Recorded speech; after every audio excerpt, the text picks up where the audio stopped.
The First Epistle to the Corinthians, chapter 7.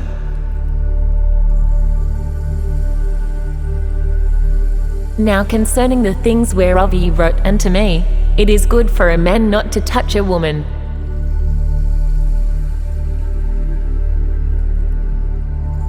Nevertheless, to avoid fornication, let every man have his own wife, and let every woman have her own husband.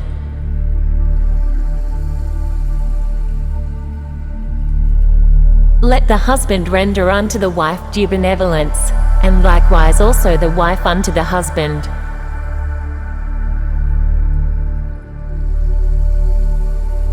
The wife hath not power of her own body, but the husband, and likewise also the husband hath not power of his own body, but the wife.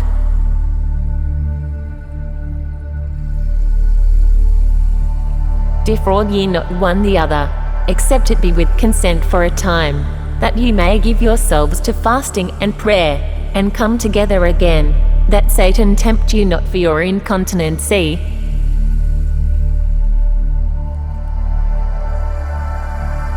But I speak this by permission, and not of commandment.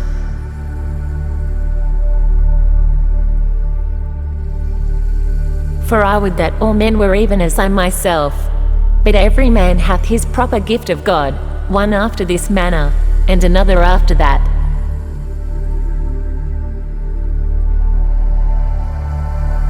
I say therefore to the unmarried and widows, it is good for them if they abide even as I.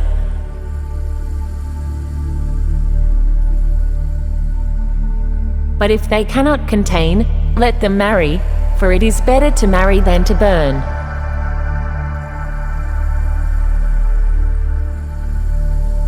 And unto the married I command, yet not I, but the Lord, let not the wife depart from her husband.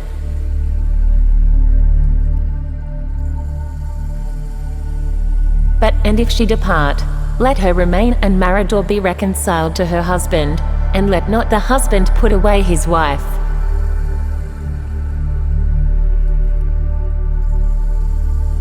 But to the rest speak I, not the Lord. If any brother hath a wife that believeth not, and she be pleased to dwell with him, let him not put her away.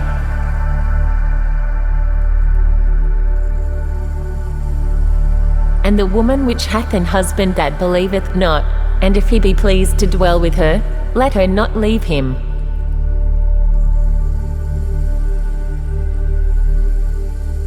For the unbelieving husband is sanctified by the wife, and the unbelieving wife is sanctified by the husband. Else were your children unclean, but now are they holy?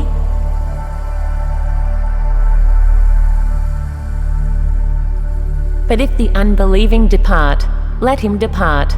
A brother or a sister is not under bondage in such cases, but God hath called us to peace.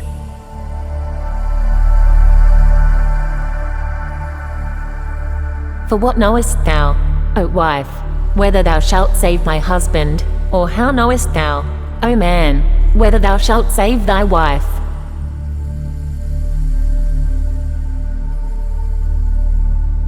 But as God hath distributed to every man, as the Lord hath called every one, so let him walk. And so ordain I in all churches.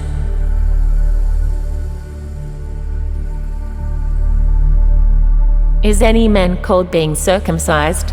Let him not become uncircumcised. Is any called in uncircumcision? Let him not be circumcised.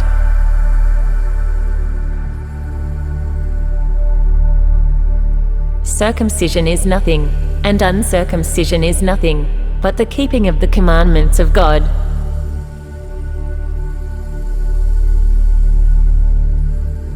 Let every man abide in the same calling wherein he was called.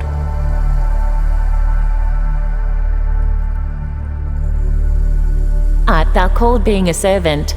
Care not for it, but if thou mayest be made free, use it rather.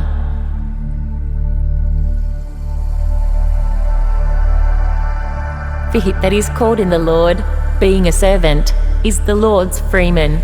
Likewise also he that is called, being free, is Christ's servant.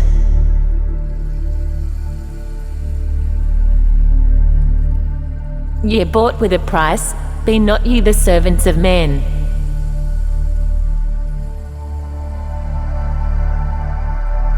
Brethren, let every man, wherein he is called, therein abide with God.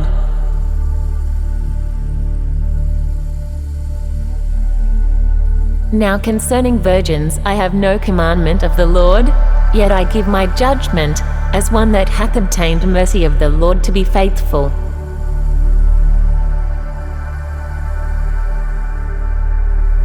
I suppose therefore that this is good for the present distress. I say, that it is good for a man so to be.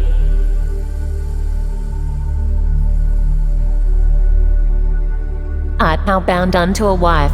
Seek not to be loosed. Art thou loosed from a wife? Seek not a wife.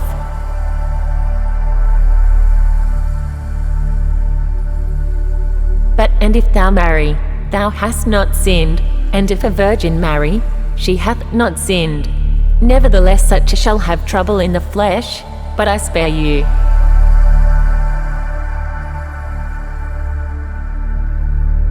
But this I say, brethren, the time is short, it remaineth, that both they that have wives be as though they had none.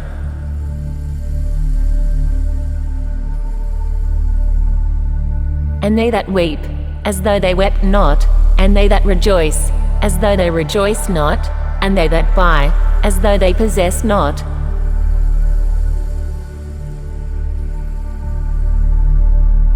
And they that use this world, as not abusing it, for the fashion of this world passeth away.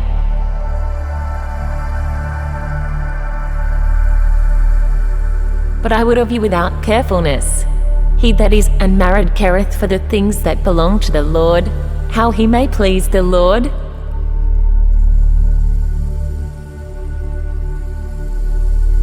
But he that is married careth for the things that are of the world, how he may please his wife.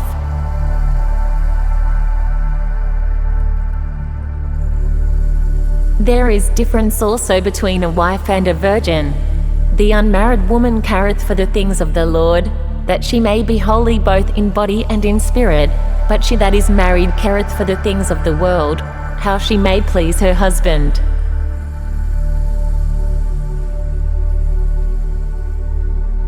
And this I speak for your own profit, not that I may cast a snare upon you, but for that which is comely, and that ye may attend upon the Lord without distraction.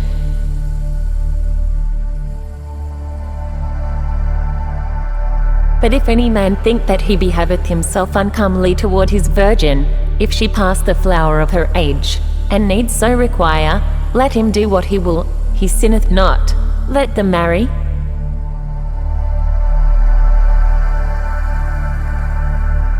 Nevertheless he that standeth steadfast in his heart, having no necessity, but hath power over his own will, and hath so decreed in his heart that he will keep his virgin, doeth well.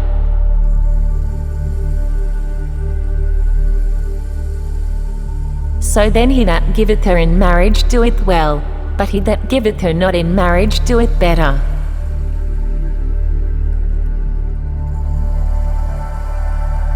The wife is bound by the law as long as her husband liveth, but if her husband be dead, she is at liberty to be married to whom she will, only in the Lord.